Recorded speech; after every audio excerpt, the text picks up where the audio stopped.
Hello mga kasay! Good morning! Welcome to my channel. New day, new work na naman tayo. At dahil kanina, paglinis na kami ng mga rooms, hindi ko napakita. So ngayon, iba na naman yung ipapakita ko sa inyo. So yung gagawin ko ngayon ay gagawa kami ng neem tree tea.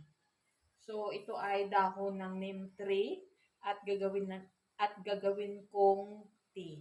Dahil alam niyo mga kasay, maganda itong gamot sa lalong-lalo na sa ah, sugar level natin at sa mga fungal infection, mga ganun, mga sakit sa yung mga psoriasis, mga dandruff natin, maganda ito. Pero yung gagawin ko ngayon, tea, dahil maganda din ito sa ating blood sugar. So, ayan, kung gusto nyong panoorin, subaybayan nyo na lang yung gagawin ko para malaman nyo kung paano ito gagawin at gagawing tea.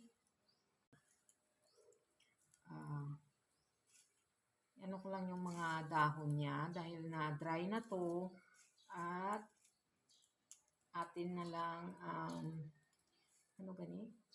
Gagawing powder. So, ayan.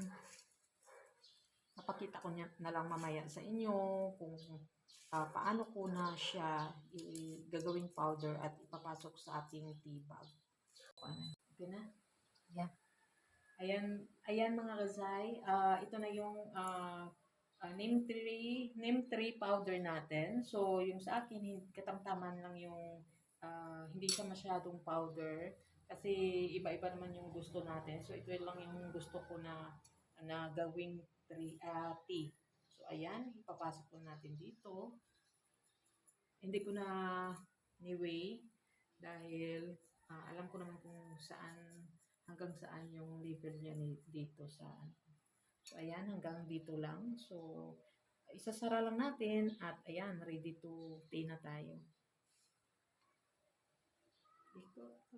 So, ayan mga kasay, ito na yung finished product natin, yung neem tea powder, yung neem tree powder tea natin. So, ayan, itry na natin inumin kung anong yung lasa niya. So, ayan yung lasa niya, medyo mapakla, mapait, pero tamang-tama talaga na gamot ito para sa blood sugar level natin. So, ayan, kung gusto nyo uminom nito or mag-try nito, so, ayan, pwede rin kayo maka-order sa akin. So, ayan, thank you for watching. Next time, God bless.